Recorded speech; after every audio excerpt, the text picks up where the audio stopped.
Selamat bergabung di Open the Book. Yeay. Kalau di sebelah itu close the door, nutup pintu, kita buka buku, ya kan? Nah, kali ini kita mau bedah buku nih. Bedah buku sama penulis Marion De Rossi. Dari namanya aja udah menyerempet-nyerempet nama pembalap. Suka sama pembalap nggak sih? Enggak sih. Oh enggak ya.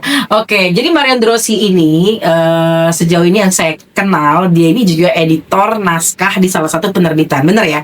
Ya, Oke, jadi kalau buat teman-teman yang suka baca karya Karsa atau Vizo, mungkin ada juga ya di Vizo ya, atau ada beberapa di platform lainnya. Nah, karyanya Bang Rossi ini itu ada tuh di situ, nangkring di sana, dan lumayan juga pendapatannya, sampai ribuan dolar lah ya, bisa lah ya untuk modal nikah gitu kan.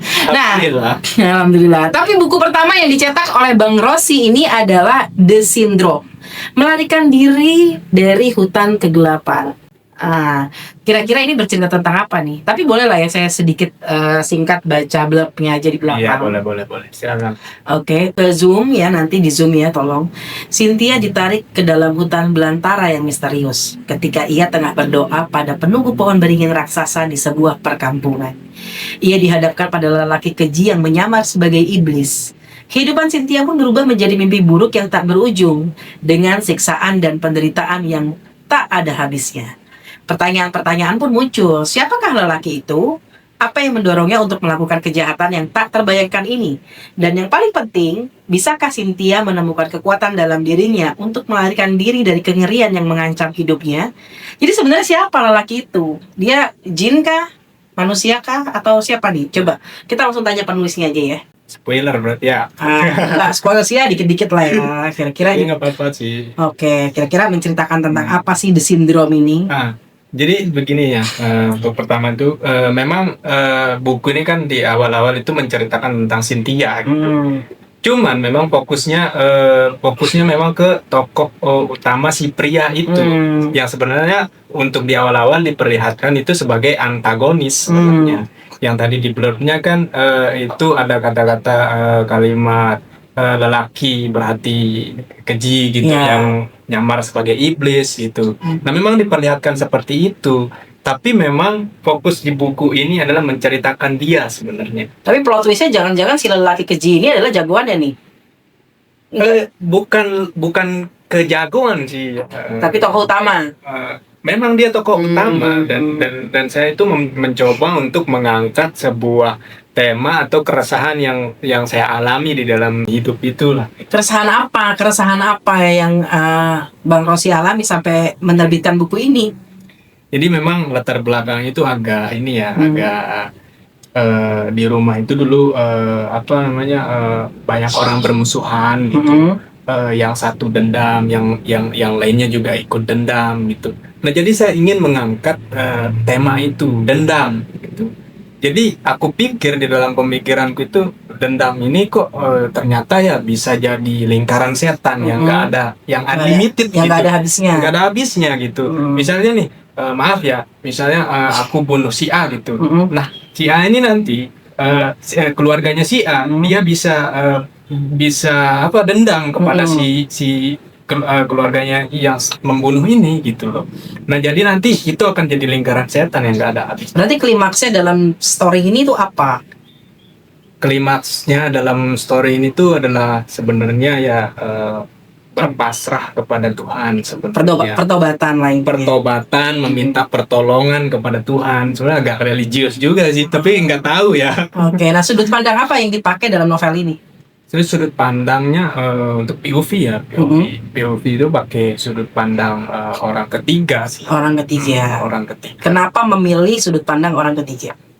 Karena aku tuh lebih leluasa untuk menceritakan dari sisi ini, misalnya yang menjadi, misalnya nih si lelaki ini misalnya namanya ya Stefano namanya kan, si tokoh utama ini, aku bisa menceritakan dia itu dari sudut pandang orang ketiga yang serba tahu. Begitu pula dengan aku bisa menceritakan dari sudut pandang si korban. Ada korbannya, dia tuh si cowok ini, dia tuh psikopat. Tapi dia tuh yang membuat dia psiko itu kan ada alasannya gitu. Nah, tapi orang yang apa namanya, yang jadi korban dari psikonya dia itu kan nggak mungkin terima gitu. Makanya aku ambil sudut pandang orang ketiga biar aku bisa nyeritain dari segala sisi. Sejauh ini kira-kira kesulitannya apa dalam membuat buku ini? Kesulitannya sih sebenarnya bukan di teknik menulis, bukan ya, tapi lebih ke takut gitu. Takut nanti di dalam buku ini kan ada konten-konten yang apa ya gitu, sensitif. Gitu. Yang aku pikir nanti orang nih bisa nggak sih nerima pemikiranku yang gini gitu. Jadi sebenarnya aku tidak berkesimpulan seperti itu memang, tapi kan penilaian pembaca itu kan macam-macam nanti ya setelah membaca bukunya gitu. Jadi kalau dari segi teknik aku nggak ada kesulitan apapun kalau untuk nulis, cuman aku tuh memang orangnya agak takut gitu untuk menyampaikan pemikiranku. Jadi Bang Rossi ini basicnya memang seorang yang puitis ya. Jadi suka ngarang-ngarang puisi. Jadi wajar aja kalau misalnya tulisannya tuh memang kuat diksinya.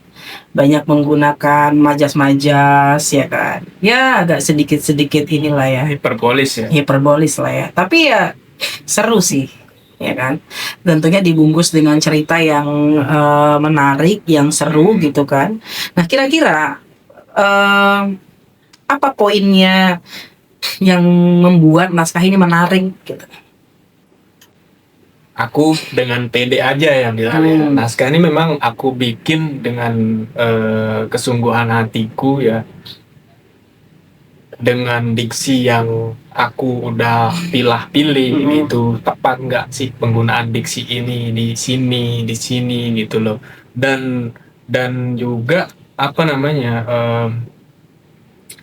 makna-makna yang tersembunyi di dalam diksi itu tadi gitu. Nilai jualnya di situ.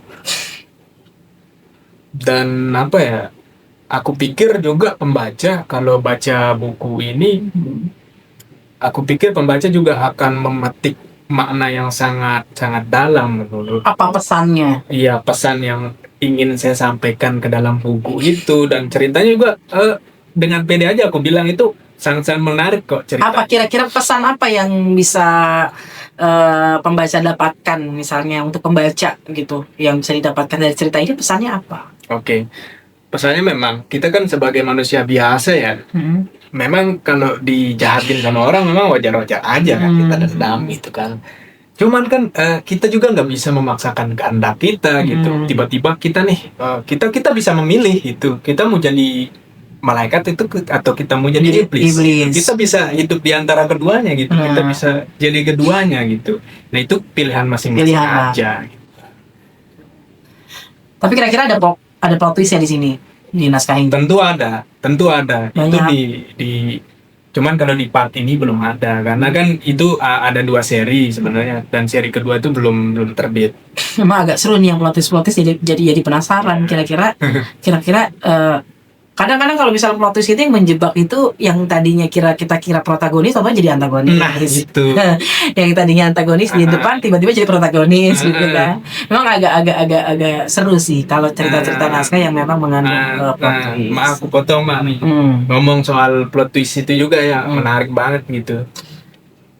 Jadi aku juga mau nanya gitu, nggak juga penulis gitu ya kan, juga mungkin ada buku terbarunya yang sedang atau mau terbit gitu kan, itu apa ya judulnya kira-kira? Yang lagi baru terbit itu judulnya September. Set itu sedih ya. Oh, set sedih. Sebenarnya maunya September ceria tadinya ngambil judulnya, tapi jadi September karena ceritanya sedih kan. Nah, kenapa itu? Kenapa apanya? Iya, kenapa ngambil September gitu? Karena tokoh utamanya namanya September ceria. September ceria agak bertolak belakang ya sama judulnya ya. Iya, jadi judulnya ini karena si ceria ini justru kondisinya nggak menyedihkan sih ya. Sebenarnya sih fine aja, cuman ya karena ceritanya dramatis gitu kan. Jadi mungkin September lebih ngejual aja sih kalau dari segi judul ya. Oke. Mungkin bisa ini mungkin tuh cerita tentang apa gitu. September ini cerita tentang apa secara garis besar gitu? Jadi September ini mengisahkan tentang aku nih lagi pengen ngebahas tentang beberapa gangguan kepribadian dalam manusia. Oke. Jadi ada banyak ya. Psikologi. Psikologi. Itu Memang menarik aku tuh seneng banget nulis-nulis soal yang berhubungan sama psikologi gitu kan. Ada beberapa novel-novel saya yang menyentuh psikologi kayak Alif, novel Alif itu juga ada psikologinya. Cinta Suraya itu juga psikologi, novel psikologi ya. Terus adalah beberapa yang psikologi. Nah, salah satunya adalah novel September Ceria. Jadi menceritakan tentang 5 gangguan, bukan gangguan ya, 5 kepribadian yang berbeda. Jadi udah ada yang disorder, ada yang belum. Salah satu contoh misalnya NPD yang dialami oleh tokoh Maudy, dia narcissistic personality disorder. Terus kemudian super empath yang dimiliki oleh si Cerianya itu. Itu beda lagi. Beda kepribadian. Dan itu udah menjadi bahan perbincangan sebenarnya di publik ini. Banyak banget kepribadian yang memang toksik jatuhnya, mengganggu. Dan itu tahu dari ilmu psikologis bagaimana cara kita berhadapan sama orang-orang seperti itu gitu loh. Itu saya angkat di novel itu dalam bentuk kisah fiksi. Dikemas dalam novel ya. Betul. Itu menarik banget sih ini Mak. Iya. Karena memang masih satu jalur gitu sama novel ini. Sindrom ini kan. Sindrom itu kan artinya dalam bahasa Indonesia sindrom. Itu juga termasuk ke psikologi kan. Nah itu masih satu jalur. Nah oke, kita balik lagi nih. Jangan cuma aku aja yang ditanya nih. Jadi September ini udah terbit atau gimana? Baru akan terbit. Jadi sekarang lagi proses PO. Proses PO itu sampai kapan tuh Mak? Insya Allah sih selama bulan September ini kita close PO ya. Dan ini buku keberapa? Kayaknya buku ke-27 insya Allah. Nah itu kan banyak banget ya. 27 ini mah masih berapa tuh? 26. Iya ini gak nih. Ini cuma contoh doang berarti ya? Contoh aja. Kadang-kadang aku cuma 1. Ya tapi salah pasti kalau konsisten mah. Ya amin. Kadang sebenarnya yang memacu kita nulis itu sebenarnya fanbase ya. Makanya penulis itu wajib banget dia punya fanbase untuk menjadikan dirinya tuh produktif gitu loh. Iya benar sih. Jadi kita tuh semangat gitu. Benar gitu. Misalnya ada orang komentar gitu, "Hey Kak, mana part selanjutnya?" gitu kan. Mereka kan antusias banget. Terus selain itu Mbak juga lagi break nulisnya atau gimana? Atau udah ada kepikiran nih karya baru lainnya karena sangat produktif sekali gitu. Memang biasanya saya suka selingkuh kayak gitu. Jadi misalnya naskah satu belum selesai, tiba-tiba udah kepikiran ide baru. Tapi memang bedakan antara kemampuan mengarang sama kemampuan menulis ya, itu sangat berbeda sih. Gimana tuh? Jadi kalau misalnya kemampuan mengarang itu ada orang yang diberikan gift-nya memang dia bisa mengarang cerita. Iya. Tapi kalau kemampuan menulis itu seperti skill yang memang harus dilatih. Iya, yang dilatih dan dipelajari. Benar. Jadi kalau ibarat kata untuk menjadi seorang penulis ya dia memang harus belajar menulis. Tapi seorang pengarang belum tentu bisa menulis. Nah, kira-kira nih, Mbak termasuk yang mana? Saya pengarang. Wah, berarti sama dong. Jadi kalau orang pengarang itu idenya kayaknya mengalir terus. Karena kan ada orang yang penulis dia berusaha untuk cari ide apa lagi ya, nyari ide gimana sih. Karena memang basicnya nulis udah jago nih, tapi kok nyari ide susah gitu. Makanya kadang ada orang juga kalau saya ngerasa ini gift ya, pemberian dari Tuhan ya. Kalau saya ini bisa ngarang itu semacam kayak gift. Jadi kalau misalnya saya gali ilmu penulisnya ya jadi deh saya penulis gitu kan. Nah, kalau misalnya seorang penulis, dia belum tentu sih kalau menurut saya dia bisa ngarang. Ya, berarti itu kan kreatifnya lebih tinggi ya. Seharusnya. Makanya kalau misalnya saya dibilang kok produktif amat, sebenarnya nggak tahu ya. Ya itu kan saya bilang karena gift itu ya. Jadi kayak misalnya sih September Ceria udah selesai nih. Saya tiba-tiba udah langsung cheat lagi sama naskah yang baru yang judulnya Baratayuda. Dan itu nulisnya lancar. Cuman memang saya nggak tipe orang yang nggak suka dipaksa ya. Nah ini mungkin untuk pembaca harus maklum dikit lah sama saya, jadi agak emosi dikit lah. Jadi saya bukan tipe orang yang tipe penulis yang memang harus ngejar target yang penting 1.000 kata, 2.000 kata, bodo amat mau alurnya konfliknya kayak gitu. Enggak, saya bukan kayak gitu. Pokoknya dalam satu part ini nih harus benar-benar apa klimaksnya di part ini. Jadi klimaksnya itu nggak cuman di ending, tetapi di setiap part itu ada klimaks yang bikin, karena kan kita kan bekerja di dunia industri platform juga kan. Jadi kita jual per bab, dan saya nggak mau pembaca saya rugi nih beli bab ini, nggak ada menarik-nariknya nih gitu. Nah ini juga termasuk strategi menulis sih. Jadi makanya saya kalau misalnya kadang pembaca mungkin ngira saya malas banget sih nggak posting gitu kan. Padahal saya percaya apa enggak, saya itu udah jam 4 subuh itu udah nongkrong di depan laptop itu. Serius? Itu penulis banget sih. Nongkrong depan laptop, nulis sampai jam 3 sore, saya belum menemukan ending yang pas. Ya kan? Terus komentar udah masuk tuh. Next cepet dong di up dong ya kan, lagi gitu. Ya namanya pembaca ya. Iya kan? Tapi nggak bisa karena saya nggak mau ngapain diburu-buru, hasilnya kayak gini nih, jelek nih gitu kan. Jadi lebih baik saya tunda dulu ya. Saya cari ilham dulu sebentar aja gitu, pasti saya akan post. Makanya ya saya mohon maaf banget buat pembaca ya yang saat ini mungkin kecewa. Aduh, Mbak Isriani, kalau bacaan Mbak Isriani nggak enak, postnya lama. Sebenarnya bukan lama, saya pengen memberikan yang terbaik aja sih. Nah itu sih intinya. Jadi kalaupun misalnya itu novel gemuknya harus berisi. Kadang ada loh satu part itu ngomongin soal masalah cuci piring, dialog cuci piring. dialog dalam satu skin kayak telat. Nanti numpas sunlight doang itu.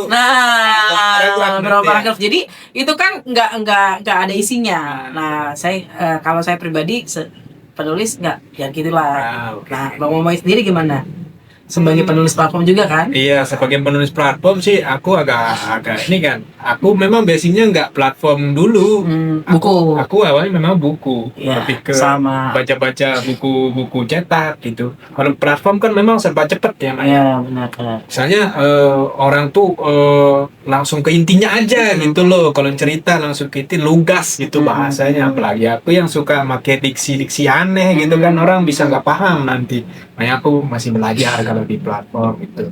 Tapi gini loh, Mak setuju nggak sih kalau misalnya dengan ada statement yang bilang kalau penulis itu juga harus pandai marketing? Oh, banget ya. Banget. Coba gimana dijelasin dong. Jadi gini loh, penulis itu kan apa sih yang dijual, personalnya kan. Oke. Jadi kita ini harus bisa personal branding. Nah kalau kita nggak jualan branding kita nggak bakal laku nih buku-buku kita kan gitu. Nah sebenarnya personal branding itu penting banget buat siapa aja sih, nggak mesti penulis. Ya misalnya dia seorang chef, seorang apa, dia harus bisa personal branding lah gitu kan. Nah penulis ini karena kan yang dijual kan kitanya kan, produk kita, produk tulis kita. Tandanya kita memang harus pintar-pintar personal branding dan harus rajin-rajin marketing itu. Jadi ya jangan malu lah untuk promo marketing dan lain-lain gitu. Apalagi kalau misalnya udah punya tulisan banyak, udah pernah menghasilkan uang 1 miliar mungkin, terus kemudian dia stop untuk marketing, ya rugi sih gitu. Jadi emang ini ya, apalagi di zaman sekarang ya. Sekarang kan banyak tuh penulis-penulis juga kan, penulis di platform, penulis buku cetak, juga ada bagian-bagiannya sekarang gitu. Dan itu pembaca itu sekarang punya banyak pilihan gitu kan. Betul. Jadi ya pinter-pinter penulis aja ya. Cuman intinya sih pesannya sih kalau buat penulis pemula ya, penulis baru nih gitu ya. Ya meskipun memang sekarang kan nulis tuh gampang ya, nggak kayak dulu. Kalau dulu kan kita nulis nih, misalnya kita posting di komunitas saja kan belum tentu juga diterbitkan, belum tentu diterbitkan. Kalaupun misalnya nggak ada yang baca juga nggak ada yang tertarik, penerbit nggak tertarik, ya udah nggak jadi buku lah, ya kan. Jadi kalau dulu gitu, kita harus capek-capek. Saya pernah loh ngirimin naskah ke Bentang Pustaka itu. Pernah ya? 2 kali saya ngirim, ditolak, sampai akhirnya saya bukan ditolak ya, bahasanya mungkin belum beruntung lah ya. Sampai hopeless, akhirnya nulis, baru bisa alhamdulillah diterbitkan di salah satu penerbit gitu kan. Nah, kalau sekarang nulis tuh gampang. nggak perlu proses editing, nggak perlu proses macam-macam gitu kan. Tapi tetaplah kalau menurut saya standar itu harus dipakai ya, Iya. untuk bisa apa namanya, apa ya bahasanya, Memberikan kualitas. iya, jadi bacaannya tetap berkualitas gitu. Iya. Karena saya juga suka baca sih tulisan-tulisan penulis pemula di platform gitu ya. Ya kalau menurut saya harus belajar lagi nih gitu ya. Iya. Even dia udah dapat viewersnya banyak gitu kan. Kadang poinnya mungkin yang dibeli juga banyak karena ceritanya konfliknya menarik gitu. Tapi tetaplah harus belajar gitu loh. Jadi jangan jumawa. Ya benar sih. Dulu waktu zamannya KBM, inget gak sama salah satu akun namanya KBM Kritik? Di grup Facebook. Grup Facebook. Iya tahu. Dia selalu memberikan Dia selalu memberikan kritikan, ulasan, yang benar, kritik. isinya kritikan. Nah saat itu, waktu itu kan naskah saya yang menikah dengan setan tuh sempat booming ya. Iya, aku sempat baca juga ulasan. Iya, sempat booming. Terus tiba-tiba dia memberikan kritikan yang pedes banget dan ngasih nilai ke saya itu kalau nggak salah cuma 5 atau 4 lah, saya lupa. Per 10. Cuman di situ positifnya saya ngerasa bener, jadi dia memberikan masukan kayak begini. Salah satu contoh, dia ternyata baca loh naskah saya, dia baca. Jadi ada skin yang dia baca seperti ini misalnya, masa setelah berpisah lama dari si Halimah, terus setelah ada perjumpaan antara si Haikal dengan si Halimah, udah gitu aja, nggak ada nyes-nyesnya kata dia. Nah itu satu kesalahan kata dia yang dibuat penulis sehingga itu naskah nggak ada feel-nya kata dia. Nah disitulah saya belajar. Makanya saya langsung baca lagi bagian itu ketika si Haikal bertemu sama si Halimah. Kok iya ya nggak ada nyesnya. Nah inilah makanya kenapa kita ini wajib membaca naskah kita sendiri gitu. Bener. Iya. Ternyata nggak ada feel-nya. Nah di situ baru saya tambahkan beberapa narasi. Seperti feelingnya si Haikal gimana, ditambahkan diksi-diksi seperti ada guntur apa-apa gitulah ya, sampai akhirnya wah kayak roller coaster lah gitu kan. Jadi nulis itu sentuh apa namanya, pesan saya dari KBM Kritik yang saya ingat itu, jangan menulis seperti air terjun yang jatuh dari atas gitu ya, pokoknya udah gitu doang, nggak ada feelnya kan. Tapi menulislah seperti roller coaster gitu. Kita dibuat perasaan kita tuh naik turun gitu. Benar. Terus saya juga dapat masukan juga dari beberapa pembaca yang dulu tuh hebat-hebat banget ya pembaca kayak kritikannya. Kayak misalnya bagaimana cara show and tell gitu kan. Nggak usah sebut kata cantik gitu kan, nggak usah sebut kata ganteng. Iya, kita tunjukkan cantik itu seperti apa doang, gitu. Jangan sebutkan. Saya baru aja kemarin itu saya mau mengkritik, cuman karena sekarang kan zamannya orang udah nggak bisa terima kritikan ya, saya takut nanti dibully juga kan sama pembacanya. Jadinya di situ ada tulisan wanita kejam itu memukuli anaknya. Nah wanita kejam itu terlalu kejam itu seperti apa kan? Ini yang harus digambarkan supaya show and tell-nya lebih kelihatan dan itu enak loh aslinya gitu kan. Jadi bacanya gurih gitu. Iya, jadi nggak cuma tempelan doang betul. Cuma tempelan. Ada juga yang ini, ya mohon maaf ya untuk yang pemula mungkin, tapi nggak apa-apa kan kita kritik dan ngasih saran juga gitu. Ada juga tuh karya-karya banyak gitu yang settingnya cuma tempelan. Setting tempelan gitu. Dikasih tahu dia lagi di mana misalnya di gedung. Di gedung itu seperti apa? Ada gambaran dan pembacanya harus dijelasin. Setting tempelan ini juga pernah rame tuh waktu itu dibahas sama Mbak Fisilmi Hamidah, penulis MS Publishing juga gitu kan, masalah setting tempelan. Jadi kalau misalnya si tokoh ini benar-benar keluar negeri, sebutkanlah cuacanya bagaimana, budayanya kayak gimana. Jadi dia nggak terkesan setting tempelan banget gitu kan. Makanya penulis itu kalau kata Bang Helmiah ya pasti pinter seharusnya. Di situ lah. Karena riset yang dipakai. Jadi kalau misalnya kalian ingin menjadi penulis yang pinter, riset. Justru itu letak spesialisnya. Betul. Kalau misalnya kita cuma bilang dia pergi ke luar negeri ya semua orang bisa. Semua orang bisa. Semua orang bisa. Benar. Makanya saya kadang di beberapa novel saya itu kalau ngomongin di atas pesawat, saya menceritakan secara detail banget sampai yang bagaimana awan itu bergumpal-gumpal, Nah, terus kemudian matahari menerobos masuk ke dalam awan gitu kan. Itu kita ceritakan dan sampai pembaca itu membayangkan berimajiner iya sendiri. benar, berimajinasi. Kayak gitu. Jadi jangan saya duduk di atas pesawat, pesawat melaju kayak gitu ya, kotak-kotak gitu ya. Bener, pesawat melaju gitu kan. Ya benar, tapi apa yang ingin kalian sampaikan di situ, perasaan seperti apa disampaikan. Tapi memang progres ya. Saya juga dulu tulisan saya nggak bagus-bagus amat sih. Oh ya, aku mau nanya nih, Mak. Hmm.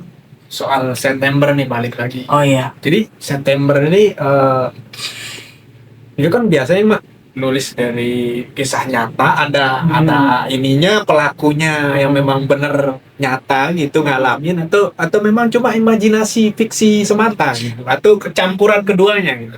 Kalau aku tuh bikin novel kebanyakan memang terinspirasi dari kisah nyata. Terinspirasi, tapi bukan ceritanya nyata ya, tapi Oke. terinspirasi dari kisah nyata. Ada yang mengalami, dan kebetulan saya sendiri menjadi korban gitu. Jadi pernah saat dalam kondisi itu saya berkenalan dengan seorang perempuan, saya bawa dia pulang gitu kan. Tiba-tiba ya si orang ini penderita NPD lah gitu. Nah, ternyata kita kesulitan menghadapi orang seperti ini yang bahkan sama dengan orang tuanya, dengan keluarganya dia juga nggak akur. Karena dibuang kan, orang-orang NPD ini nggak cocok sama siapa-siapa aja. Dan itu ternyata ada terjadi. Yang belum lama ini kan juga ada kasus bener gak tuh, nyala nggak? Belum lama ini kan juga ada kasus ini ya, kasus mutilasi ya. ya yang kemarin di Surabaya. Ya, Alfi itu, dan informasi yang didapatkan kan korban ini NPD.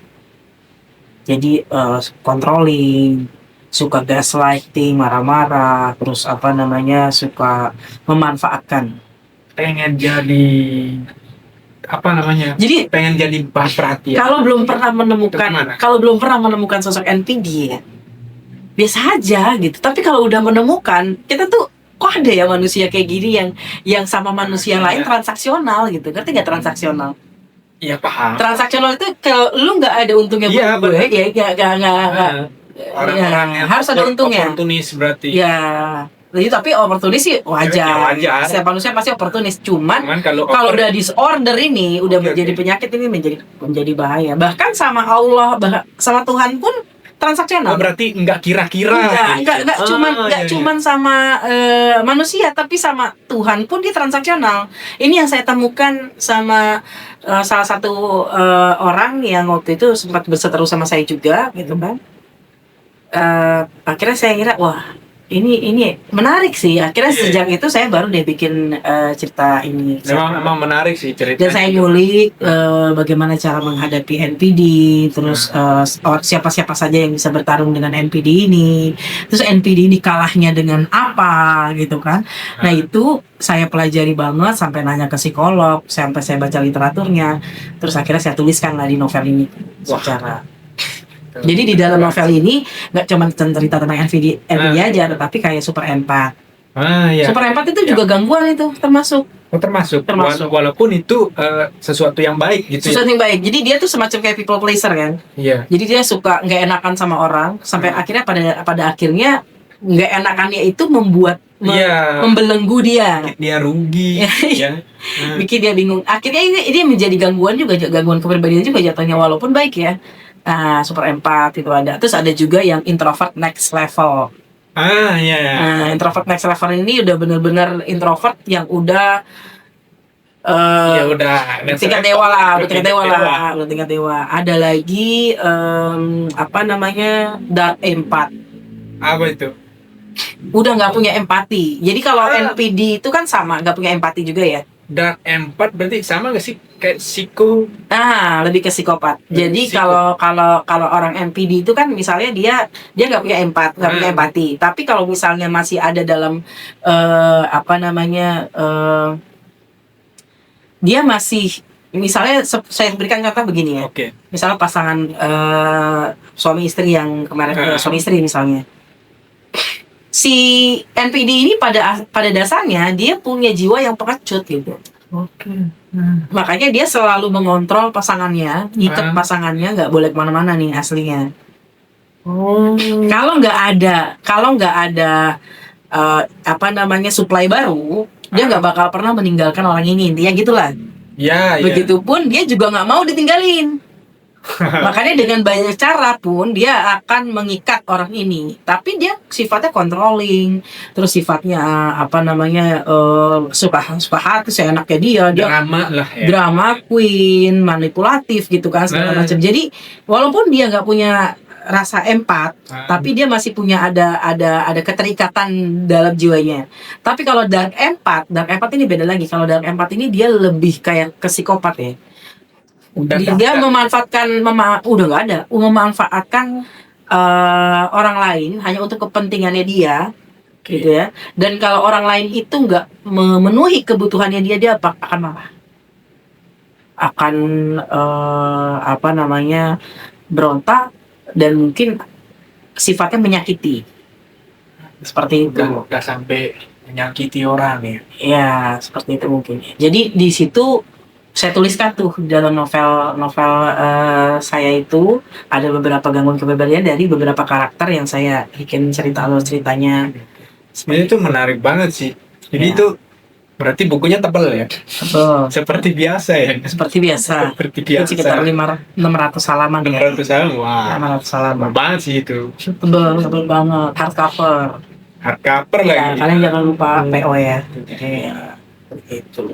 Jadi masih satu jalur nih sama buku ini nih. Jadi masih tentang psikologis. Cuman di sini memang Mak ya nggak ada aku masukin unsur maksudnya dari sudut pandang spesialis psikolog gitu ya. Sebenarnya saya juga nggak masukin. Cuman saya memasukin literaturnya ke dalam karakter tokohnya. Jadi misal contoh NPD, misalnya saya ngeriset NPD begini sifatnya, ya udah saya masukin ke karakternya si Maudy begitu, gaslighting. Ya jadi gitu. Ini aja ya, jadi karakteristik. Makanya saya menggunakan pendekatan top 1 di situ. Jadi perwatakan. Iya, kalau saya menggunakan yang ada riset-risetnya mungkin saya akan mengambil sudut pandang orang ketiga. Tapi kan saya ngambil sudut pandang orang satu kan, supaya si pembaca ini menjiwai, oh NPD ini begini ya ternyata gitu. Ya saya berharap sih pembaca bisa bisa ngelihat dia masuk kategori kepribadian yang mana ya. Saya bisa nemu kayak gitu nih gitu kan. Jadi pesan-pesannya kalau aku bisa simpulin ya terakhir ya. Sesuatu yang berlebihan itu nggak baik. Itu pesan tersembunyi kayaknya. Di novel The Syndrome. Enggak. Di September juga. Oh, di September juga ya, benar. Sama aja sih. Ya, sama aja ya. Jadi intinya teman-teman ya, waduh hari ini kita ngobrol panjang ya. Jadi nggak cuma ngomongin The Syndrome, tapi ngomongin September juga nih, asik. Nah, buat teman-teman ya, yang pengen tahu, penasaran banget sama novel The Syndrome ini, kalian boleh banget order, langsung aja hubungi Bang Momoy, atau bisa langsung hubungin MS Publishing ya. Jadi penerbitnya ini MS Publishing. Nah, buat kalian juga tadi karena ngomongin September, yang mau ikut PO boleh juga, mungkin menarik bagi kalian tentang masalah gangguan kepribadian, bisa langsung order juga tuh. Oke Bang Momoy, terakhir pesan-pesan terakhir dong buat Open the Book. Kira-kira apa nih? Buat Open the Book atau audiens? Ya, dua-duanya. Apa ya pesannya? Mungkin jalani hari dengan semangat aja sih. Oh, jalani ngalir aja pasti. Gitu loh. Yeah. Tetap produktif. Siap. Jalani hari dengan pasti. Mantap. Ya. Oke. Sepertinya kita udahan dulu ya. Ini udah berapa menit nih kita durasinya ya. Tapi menarik banget perbincangan kita ya. Sore hari ini kita ngobrolin The Syndrome sampai ngomongin psikologis ya. Tapi menarik banget. Nanti kita bakal ketemu lagi sama penulis-penulis lainnya untuk membedah buku ya kan di acara Open the Book. Oke, sampai jumpa. Jangan lupa subscribe, like, dan komen.